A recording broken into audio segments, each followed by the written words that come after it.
All Hit Radio.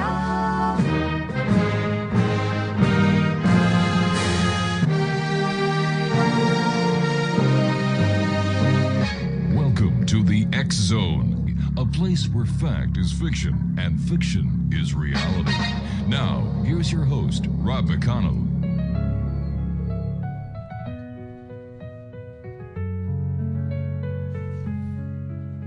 In the late night hours when the world's asleep, Rob McConnell's voice echoes secrets to keep. From Roswell's whispers to tales of the sky, on the X Zone Radio, we learn to fly high. With every new guest, the story unfolds, from abductees' tales to the mysteries told. Government cover-ups, they're deep and they're wide, but we're on a quest with the truth as our guide. Oh, journey through the X Zone, the cosmos we roam, searching for answers beyond our earthly home. Are we alone in the dark or watching? And good evening, one and all, and welcome back to the X Zone. I am Rob McConnell, and for the next 3 to 4 hours, depending on where you live on this beautiful planet of ours, I will be your host and your guide as together we will cross the time-space continuum to this place that I call the X Zone. It's a place where people dare to believe and dare to be heard. It's a place where fact is fiction and fiction is reality. And the X Zone comes to you Monday through Friday from 10 p.m. Eastern until either 1 or 2 p.m. a.m. Eastern, right here on the Talkstar Radio Network, Mutual Broadcast Network, Tuber, X Zone Broadcast Network, and of course your hometown radio, Classic 1220 CFAJ AM, right here in St. Catharines, Ontario, Canada.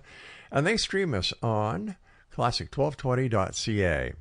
If you'd like to send me an email, xzone at xzoneradiotv.com is my email address, and on all social media sites, Xzone Radio TV.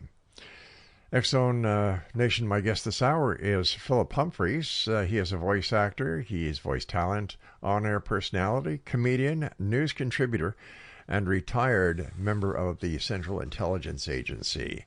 Joining me now is PHILLIP Humphries. And PHILLIP, welcome to the X Zone. Thank you, sir. Glad to be here.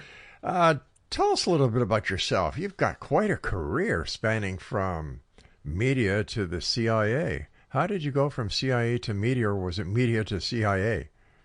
Actually, it was CIA to media. About a year or so before I retired from CIA, I was asked to do an internal training film, and I did pretty well, and I kind of liked it. So after I got out and retired, I thought, well, maybe I'll give the entertainment industry a shot, and that's how it all started. As a member of the CIA, where were you posted? Were you a contractor, or were you a CIA officer? I was a staff officer, actual employee of CIA. I have a government pension. I was assigned a variety of places, actually. I was home-based in Washington, D.C. at our Virginia headquarters, and we have several outbuildings in that Northern Virginia area, and I worked out of 2 or 3 of those at one time or another. And then I did a number of rotations overseas. The length of time varied depending on where we were going and what we were doing. But I probably worked in, I'd say, a dozen countries and have been around the world. You've been around the world a couple of times, I would imagine. Yeah, it was, for a kid from small town Indiana, it was quite the adventure. Well, thank you for your service. I know the CIA does a very important job in maintaining peace and freedom around the world. So thank you, sir. Thank you very much. And oddly enough, I was trained by CSIS. Oh, Canadian Security Intelligence Service. Yep, Yeah. we met in a southern U.S. state, and they were my formal trainers because the relationship between the agencies is so close. As it very well should be. What's your outlook on the present situation around the world right now compared to when you were a CIA officer? It's still volatile. I mean, there's hope for Eastern Europe and for the Ukraine and the Russian Federation to solve their issues. And, the Islamist terrorist thing, it's still going. It was when I was there, and it still is now. And I don't think any politician is going to wave a wand and make that go away anytime soon. The world's essentially, about the same as it was when I was working it. A few things have changed, but overall, it's the same old planet. For now, anyway. Where did your interest in UFOs, ETs, and the strange and the bizarre come from? I actually was interested even as a kid. I thought UFOs, the concept of aliens visiting Earth, was just fascinating to me. And then when I got into law enforcement, which was my first professional career prior to CIA, I got a UFO call. In the southern part of the county, I was a county policeman, responded down there. An entire family swore they saw this huge lighted object silent above their home. It was in rural Madison County, Indiana. And I took the report. And, that just intrigued me even more because these people, I talked to them face to face and they were sincere. It wasn't a hoax. It wasn't someone just trying to get in the local media. So I continue to be fascinated with that. And when I got to CIA, even though I was traditional espionage oriented, I wasn't involved in anything to do with UFOs or high technology. But something occurred with a friend of mine there that just continued to intrigue me. A good friend, he's passed away now. His name is John. We worked together, and at headquarters one day, an alarm went off at one of our vaults. And because we were at the time part of the Office of Security, John said, I'll go down there and help out in case the regular security guys are tied up. Now, was this in Langley, Virginia? Yes. Okay. In our headquarters. And John got there and took care of it. There was no forced entry or anything. But when he came back to our unit, to our office, he was shook a little bit. And we said, what's wrong? And he goes, I went in the vault and it was full of UFO related stuff. And that's all he'd say about it. And John was a brave man. He was a bomb tech. Prior to CIA, he was a race driver. And this shook him, and that kind of shook me, that John was taken aback by whatever it was he saw. And I have no idea whether he looked at any of the files, but he saw enough that he came back and told us that. So all that compilation of things has made me an enthusiast. One of the major stories in mainstream media these days is, a 3I Atlas comet, which NASA is claiming is an interstellar comet. What's your take on that? If it was anything other than an interstellar comet, I think the government would suppress that until they were more comfortable with what the situation was. And that's just my guess, my opinion only. If it was something that was acting abnormally, in other words, it appeared to be under conscious control, intelligent control, I don't know that they would announce that to the planet, especially if it looked like it might be coming here to Earth. Right.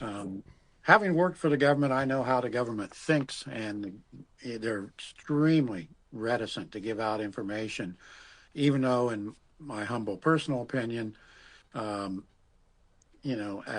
denizens of this planet, we have a right to know, especially if it's any sort of a threat. Well, in your opinion, based on your experience not only in law enforcement but as a member of the intelligence community, do you think that whatever these UFOs are, wherever they come from, whoever they are, do you think they pose a threat to national security? Probably they do. whether they're extraterrestrial, interdimensional, somehow out of time, or in any of those scenarios. If they are so advanced that they look at us as a lesser intellect, yeah, they probably would. And Earth history teaches us what happens when a more advanced technological civilization meets a less advanced one, such as when the Europeans arrived in North America. Yeah. So because of that, I would be concerned a little bit, and would have to say, yeah, not only national security, but the security of the planet would potentially be at risk, depending on the attitude of these beings. Now, I think some of those sightings and some of the technologies are our own. What we called at the agency the Five Eyes. That was the United States, Great Britain, Canada, New Zealand, and Australia. We had the closest of intelligence relationships. We possess a lot of just phenomenal technology, which is good because we represent the pillars of Western civilization. Sure, exactly. So some things I think that people see are our stuff, is our stuff. Those things that are not, those are what would concern me as far as, is that a threat? I find it very strange that all the governments of the world are keeping hush-hush on disclosure. When everything else is up for grabs, the UFO disclosure question is very hush-hush. Nobody's breaking into anybody's data banks in order to expose them as a liar to their own people. How can that happen? I think that either something so scared the governments of the world, or it is so advantageous to them to keep it quiet. And by advantageous, I mean that government contractors, large corporations, reverse engineering this stuff, would make billions of dollars. And, that would be, in my opinion, motive enough to keep their mouths shut about it and just keep on with their highly profitable engineering endeavors. You and I have to take our first break. Thanks very much for coming on the show tonight, Phillip. It's always great talking to you. And Exonation, when we come back, we'll ask Phillip Humphries some more questions. He's a retired member of the CIA, a retired law enforcement officer. He's an actor. He's a voice artist, news contributor, and he is also a comedian. I don't know, Phillip, you don't look like the comedian type to me, but still waters run deep, don't they, my friend? They do, sir, yes. We'll be back on the other side of the short break as the X Zone continues with yours truly, Rob McConnell, from our broadcast center and studios in St. Catharines, Ontario, Canada. And you're listening to us streaming around the world on your hometown radio classic, 1220.ca. Don't go away.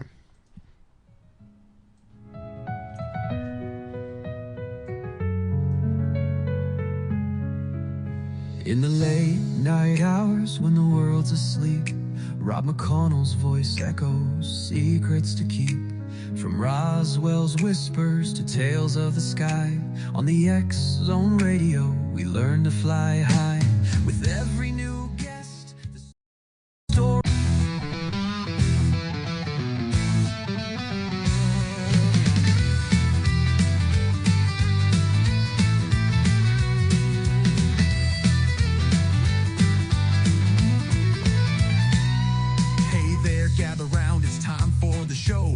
Zones where the wild mysteries flow. Rob McConnell's here with a voice so clear. Dive into Bigfoot, no need for fear. In the heart of the woods where legends reside, with footprints and stories Uncle Sam confides. Patterson Gimlin, let's rewind that tape. Frame by frame, let's scrutinize the shape.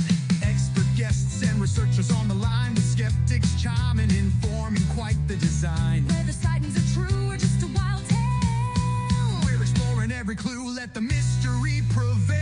Searching for Bigfoot. Oh, and welcome back, everyone. This is the X Zone. Phillip Humphries is my special guest this hour. And Philip, going to the intelligence side of UFOs, some presidents have reported seeing UFOs. For example, Jimmy Carter. And then you've got the controversy with Eisenhower when it comes to the MJ-12 papers. Let's go back to 1964. Was George Bush privy, in your opinion, to any alien contact at the USAF base in 1964? It's my personal opinion that he probably would have been. If that incident actually occurred as it's been described, he certainly, as head of the CIA, as a director, at that time called the DNI director, or the DCI, Director of Central Intelligence, he would have known. And if the stories are true about him being Majestic 1, then that would cement the fact that he was aware. A lot of people claim that just because you're president, you don't get to know all the information because you're there on a basically part-time basis. If the President of the United States was to ask the director of the CIA questions pertaining to UFOs, could the director of the CIA say, Mr. President, you don't have the clearance for that? Or you don't, in your case, it's not a need to know? To me, personally, this is not based on any in-depth knowledge of regulations at the agency or anywhere else, but if you're the director of CIA, that means you were appointed by the president. And if you tell that person no, your chances of longevity in that position are very slim, I would think. Is it feasible that CIA, CSIS, the British SIS would tell their heads of state everything and keep some things secret? Yeah, I'm sure they keep some things secret. But I think if they were directly challenged, especially our president, asked directly, he'd probably get an answer. And that's just my guess. Yeah, because a lot of the people that we've had on the show who have military backgrounds have told us this, and I'm saying, well, wait a minute. If the President of the United States asks you a question, why wouldn't you give the President the answer that he's asking a question about? Right, and the President, by virtue of being the President, it's just like the Prime Minister of Canada. They have the highest clearance. There's nothing that they can't. They make the big decisions. Right. So that's why, to me, it just sounds phony. Not saying it is, but it sounds phony to me. And once again, I certainly respect your opinion, both as a civilian now, as well as a former member of the CIA, and I certainly wouldn't want you to put yourself in a situation where that any question that I ask you would be a conflict of interest. So all you need to say is, Rob, I'd rather not answer that. Okay. Yeah, I appreciate that, sir. Okay. You have a great show, and I want to contribute the best I can to it. Well, you're doing a great job. You're doing a great job, and I thank you for coming on. What is your opinion of the Roswell crash of 1947? I believe something did, in fact, occur. Too many people, responsible people, not only the sheriff, but the people who ran the local radio station and newspaper. These people, in addition to the rancher, Brazil, I think was his name, these people I just can't think of any reason why they would all collectively lie about something like that. So yes, I think something did occur. Was it a piece of classified technology, or was it an extraterrestrial vehicle? I don't know. I never was privy to anything like that during my intelligence career. If I had to take a guess based on the things that the people described, I'd say that it wasn't something conventional, that they did truly see something that was potentially out of this world.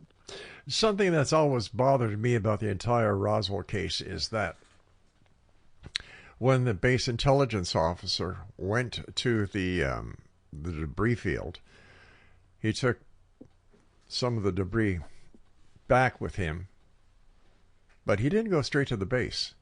He went to his home and woke up his wife and child and let them play with the debris. And as far as I'm concerned, and as much as I know, is that as soon as he did that, the chain of custody was broken, and that story should have ended right then and there. Yeah, that would, if I had done something like that, I would have been fired. Plus, say it was an extraterrestrial vehicle, you have no idea what impact handling that material could have on your loved ones. Exactly. You know, only an idiot would take something that unknown home and say, "Hey, honey, look at this." You know. Yeah, that would just. Yeah, you're right. That is an anomaly, and it's very. It puts into question a lot of things. That would have been just like you or I taking a suspect that we had handcuffed in the back of the police cruiser when we went home to have our lunch and say, "Oh, by the way, honey, we're bringing somebody to lunch with us." Right. Yeah. President Eisenhower seems to be prevalent in the early days of ufology. There are reports that he actually met with extraterrestrials, or he was supposedly to have met with ETs. What is your take on that, and what do you know about that?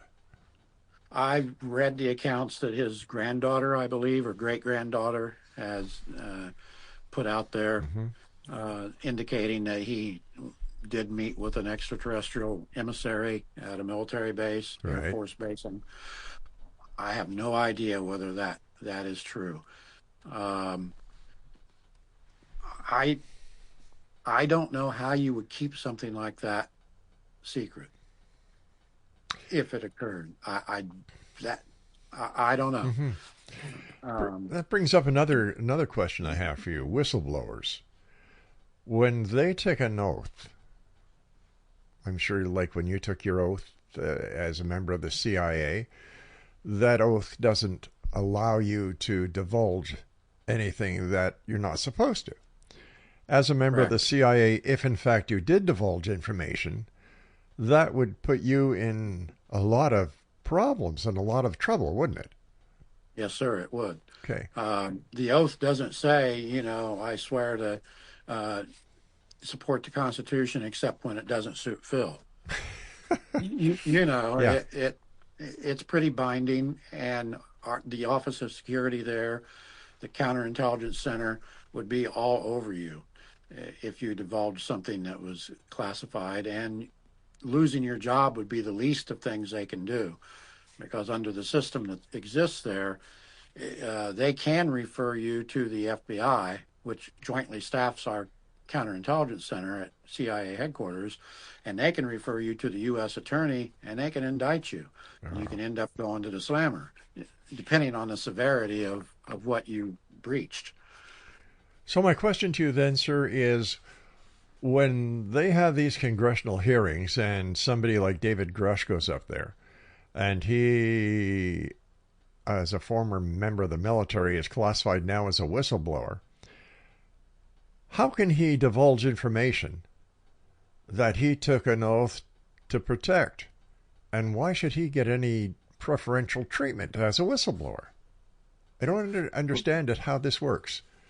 The whistleblowing protections are only designed, as far as I understand it, to protect an honest individual who sees something that is wrong or illegal and reports it to the proper authority. It does not include going on national television and disclosing classified information. It never has, and it likely never will. If you go on television and you talk about things that you have signed a non-disclosure agreement not to talk about, you've just opened yourself up for the FBI to come knocking on your door and for you to be arrested and tried and so on. How the line between whistleblower and an illegal disclosure is decided is based on the politicians that are in power, is my opinion. Would a whistleblower be classified as a traitor? If they were an honest whistleblower, not legally, I imagine some of their coworkers may see them in that light, depending on what they blew the whistle on.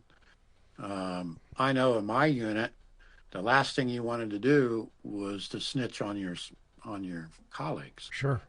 You know, if you thought something was wrong, the appropriate thing is to tell your manager, and he'll tell his manager, and he'll tell his, and it'll go up the chain, and lots of lawyers and stuff will look at it. But you don't, run out to a congressional committee or to a television reporter and start blabbering about it, in the open public arena. We've got about a minute and a half before I have to go to my break at the bottom of the hour. UAPs are now what UFOs used to be called, unidentified aerial phenomena. In your opinion, how out of, let's say, 100 reports of UAPs, in your opinion, based on your expertise, what percentage would you say are actual unknown UAPs, and what percentage would be unknown technology that the public cannot identify? In my personal opinion,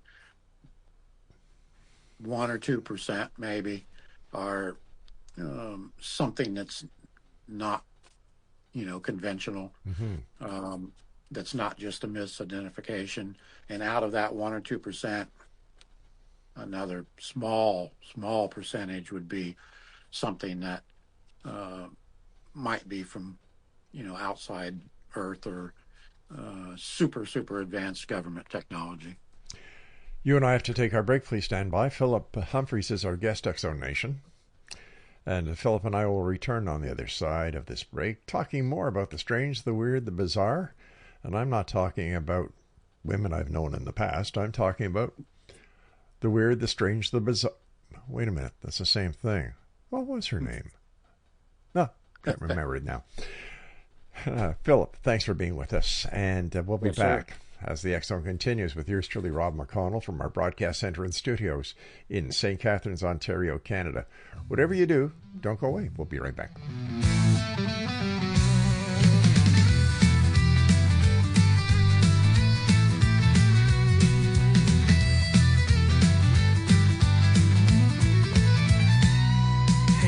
Gather round, it's time for the show. The X-Zone's where the wild mysteries flow. Rob McConnell's here with a voice so clear. Dive into Bigfoot, no need for fear. In the heart of the woods where legends reside, with footprints and stories Uncle Sam confides. Patterson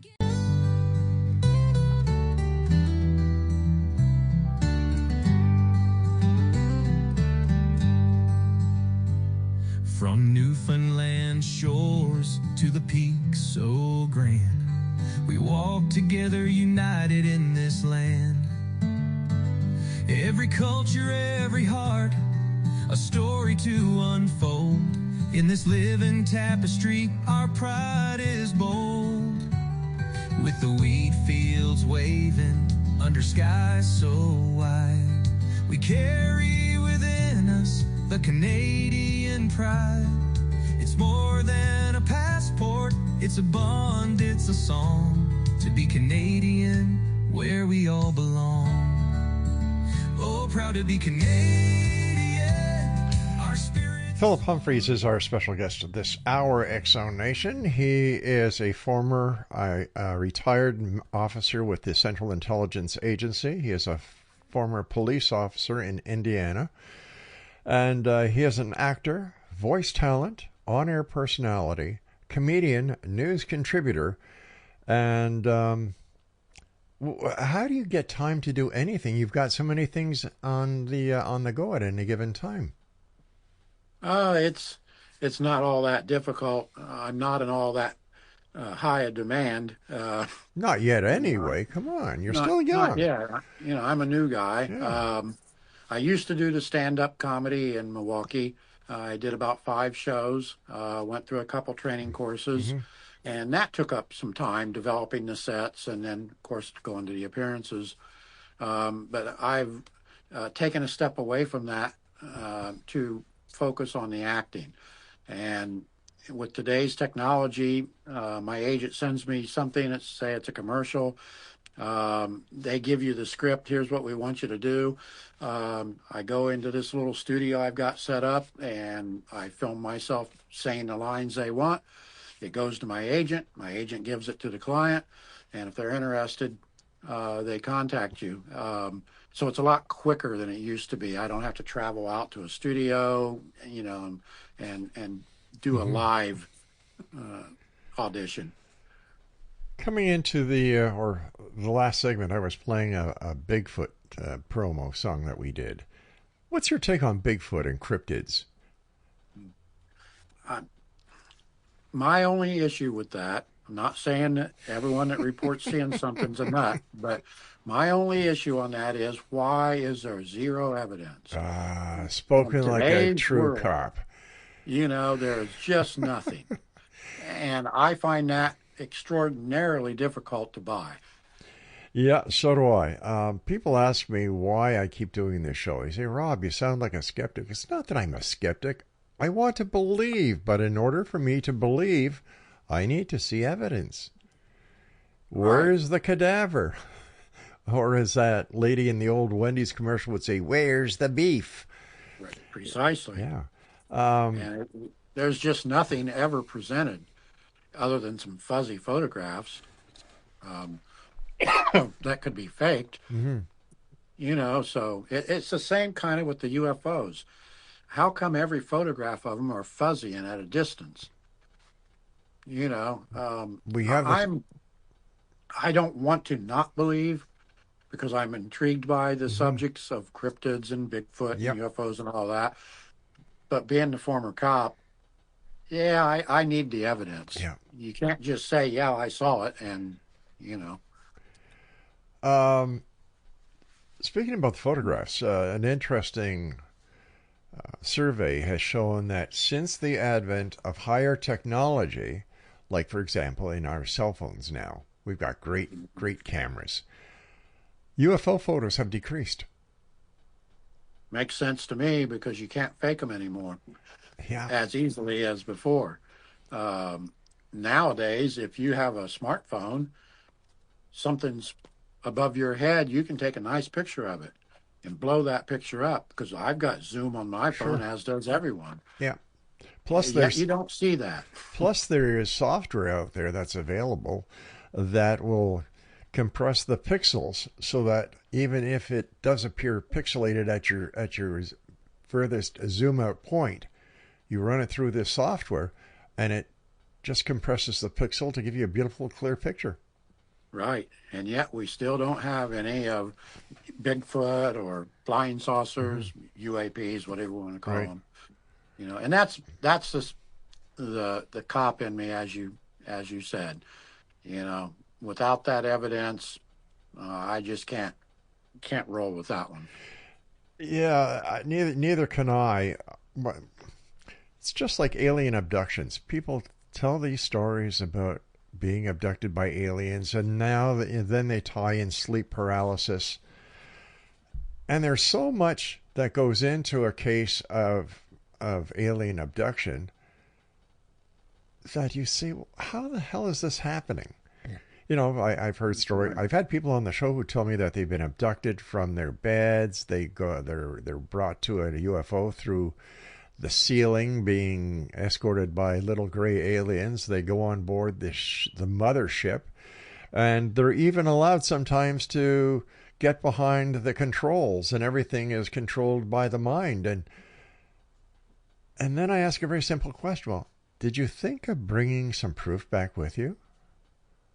No, I didn't think of that. Anyone living in the 21st century would know that just saying it and not presenting any proof whatsoever, you're going to be laughed at and just make a fool of yourself. And yet there's the other side of me that thinks, well, how do we know that this person really didn't have the experience and they were in such shock and awe that bringing something back to prove what they saw or said they experienced was the first thing on their mind? And it's little things Yeah. like that that keep us interested in this subject. That is so true. That is so very true.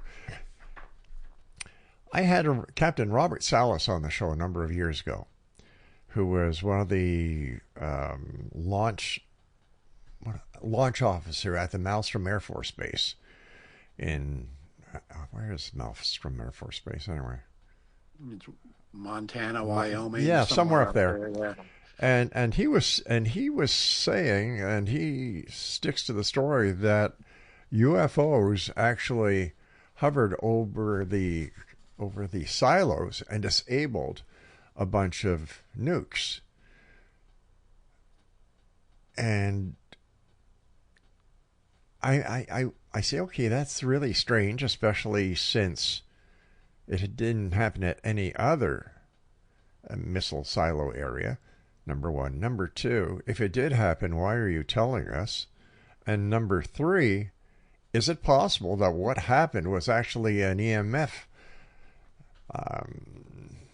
craft that used an electromagnetic force to shut things down? And if it is, we're not as secure as we thought we are. That's true. And electromagnetic technology has existed for a long time. And,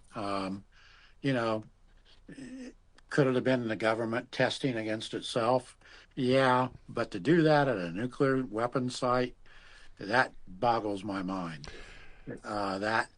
And for it to be a one-off, like you said, why just particular one? Right. That's one of those where I won't say the guy's lying, but I don't take it on face value as being truthful. How about the camera footage of the Tic Tac? That could easily be just advanced technology that we own, that the West owns. I suppose the Chinese and the Russians may well have similar technologies.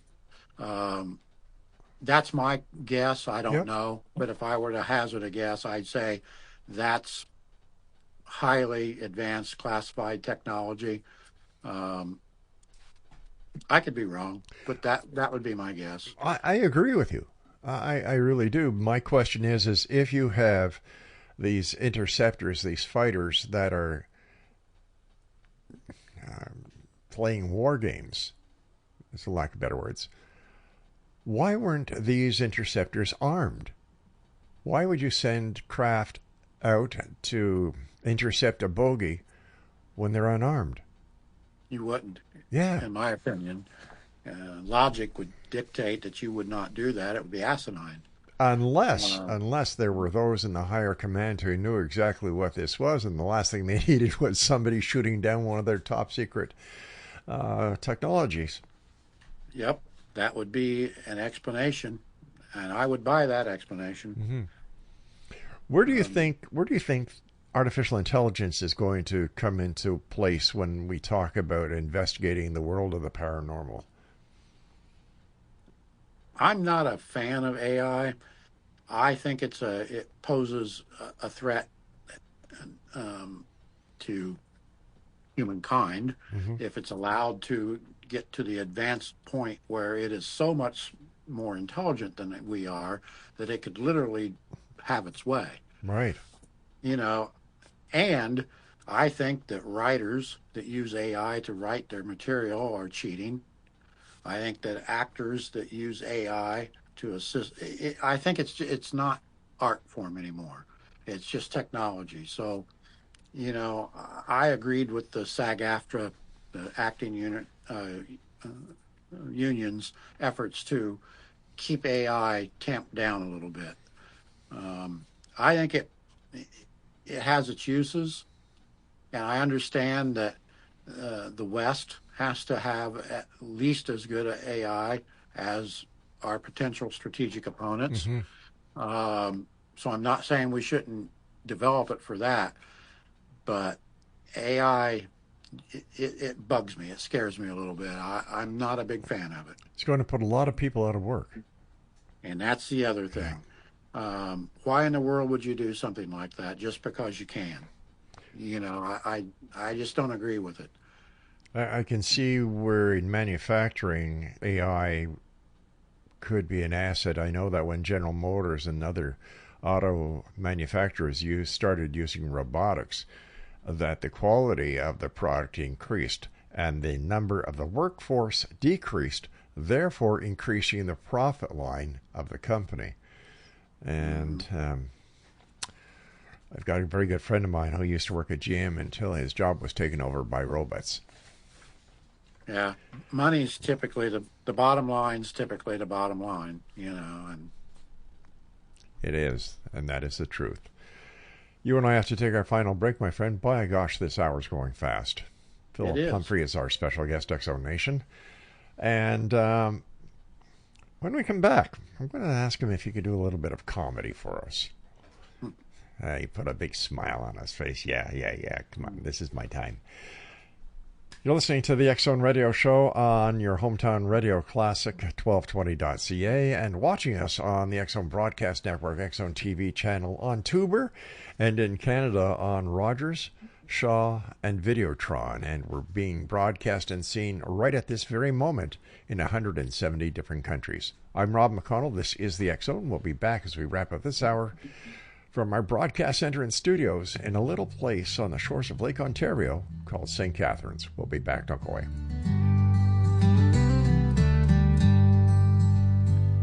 From Newfoundland shores to the peaks so grand, we walk together united in this land. Every culture, every heart, a story to unfold. In this living tapestry, our pride is bold. With the wheat fields waving under skies so wide, we carry within us.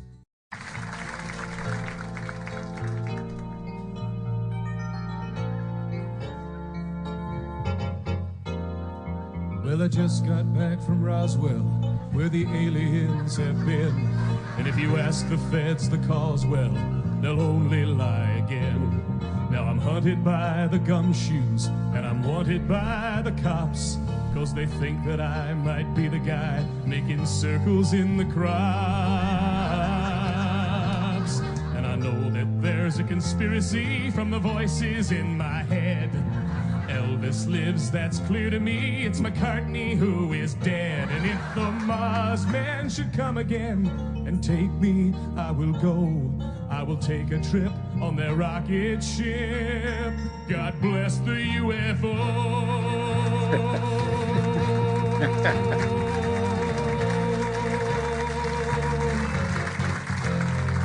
Give JFK this message. It's the Cuban Army's fault. And I know that Dave Koresh is alive inside a vault. We've seen reports in papers of a guy who knows about a car that runs on chewing gum, but the Arabs rubbed him out. And we loudly warn that America is badly unprepared. With the Cold War through, we need something new that can get you good and scared. Do you wonder just who is warning you of conspiracies today? We're the ones who fill the rumor mill. We are the CIA.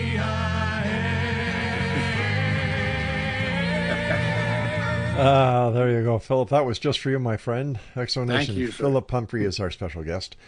I just wanted to chat with you a few minutes on some other objects before we get to the comedy aspect of that of your world. Quantum mechanics. Where is quantum mechanics in the world of not only the world of UFOs and the paranormals, but in everyday life? Where does it come to play, and how, in your opinion, is the findings based on quantum mechanics going to change our history? Well, if the theories of entanglement and superposition are accurate, it's going to completely change our technologies in computing, potentially in travel, in communication. I think it's going to have a massive impact. Quantum mechanics has been around for a long time. Dr. Planck, who considered the father of that, worked for the German regime during World War II. A lot of people think that the bell that the Germans were developing was, utilizing Planck's knowledge of quantum physics. So yeah, I without being a scientist, I can't get down in the weeds, but I think that even if you have a basic understanding, like entanglement, where a particle here and another particle light years away instantly react to each other, you can visualize sort of what that could imply for future technology. How about the lunar conspiracy? In your opinion, did America really land on the moon, or was that all a big hoax? I think we did. Overflights by more recent spacecraft that have orbited the moon have seen the landing apparatus still there on the surface. Could that be fake? I don't know, maybe, but I think that that we did do it. If we didn't do it, why would all of our strategic opponents just let the lie exist? They would have jumped right on that. Yeah, no, the Americans are lying. They didn't do it, and here's why. So I think we did it. Couldn't we put that same line of reasoning to the UFO field, where if the United States had information that they're suppressing about UFOs, that our adversaries would find that information and spread it far and wide and say, see, the Americans are lying again?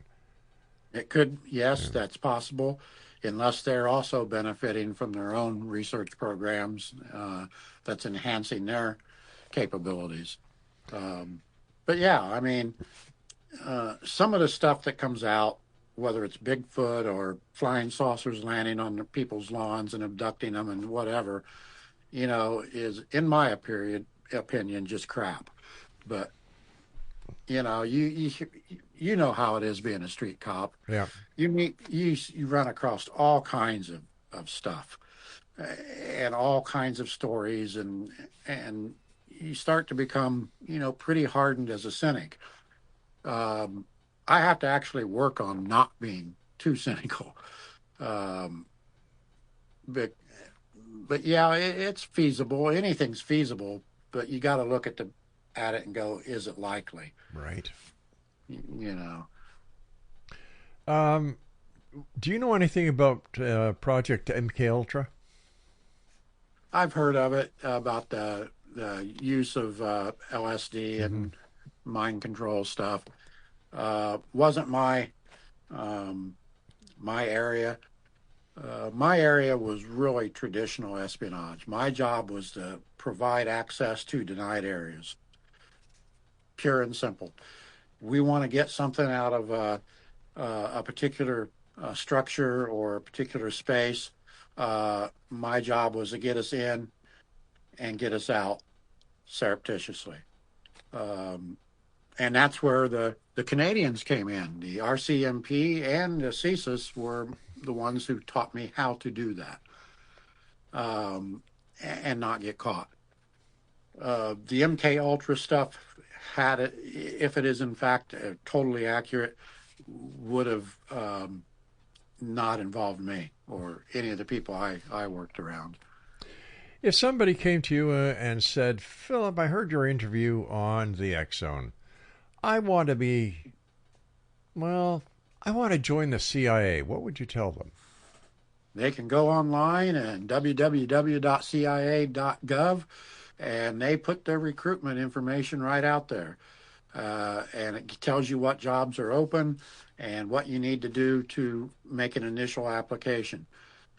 It's that simple nowadays. Is it a career that you would recommend?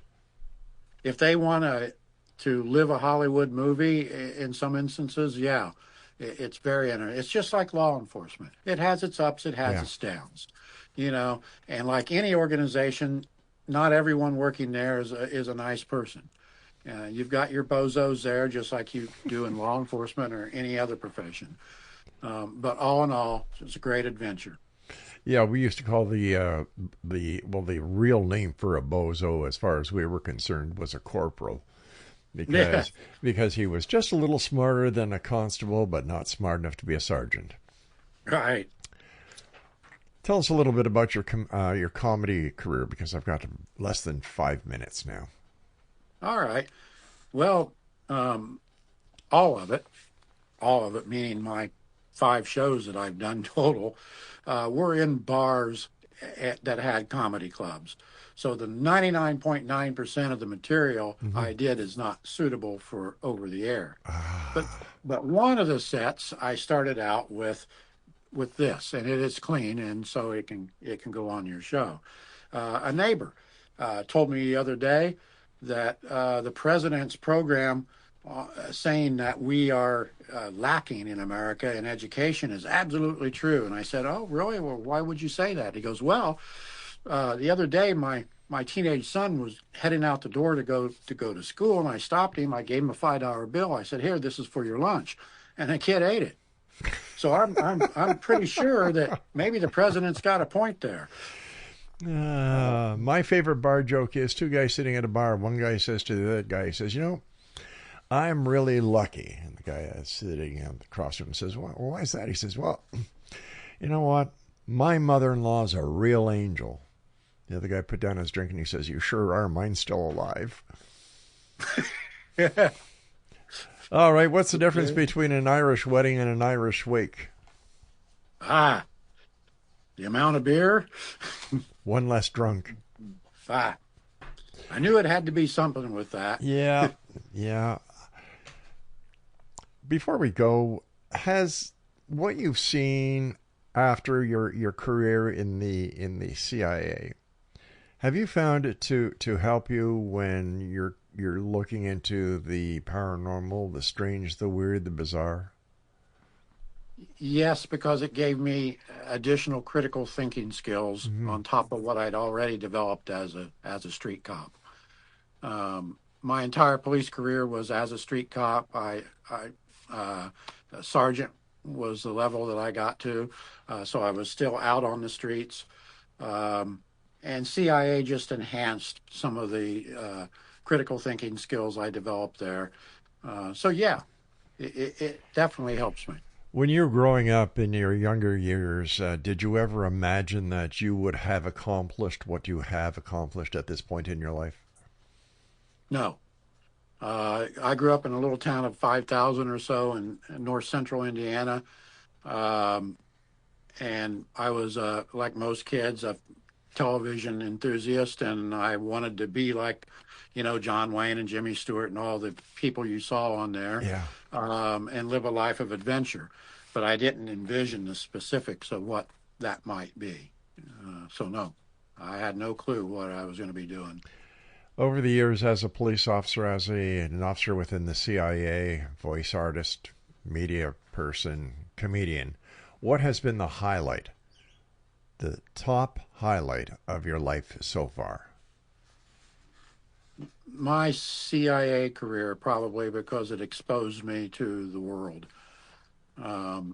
Some of the finest people on the planet that I met were in law enforcement. They were the cops I worked with. But CIA gave me world travel, and, about 2% or less of CIA applicants actually are taken on board. So for a small town kid from Indiana, that didn't have an Ivy League college degree, it was probably the pinnacle of accomplishment for me. And I met my wife there, who was also a CIA officer. Oh, really? Wonderful. Yes, she was an expert on financial crime, and following the money, which is the same way you catch crooks, same way you catch spies. So you've got to make sure that the budget balances at home, huh? Oh, yeah. She's always watching. Well, once again, thank you for your service. It's been a great hour talking to you. Are you going to be writing a book about your life? My wife actually asked me that. I think it'd be a great book. I I might someday. Right now, I'm focused on getting a job in radio or on television or in that realm, and it's kind of consumes my focus right now. And I've spent a lot of money getting the training and getting an agent and all that. But yeah, I wouldn't mind writing it someday. Thank you so much for being with us, Phillip. Take care of yourself, and to you and your family, if I don't have the opportunity of speaking to you in the near future, the very best of the season to you, and nothing but the best in 2026. And the same to you and yours. Have a nice day, sir. Bye-bye. All right, X Zone Nation. Our guest this hour has been Phillip Humphries. What a guy. We'll be back on the other side of this break as hour number 2 of the X Zone continues, right here from our broadcast center in St. Catharines, Ontario, Canada. X Zone Broadcast Network, X Zone TV, Tuber, Shaw, Rogers, Videotron, and your hometown radio, classic 1220.ca.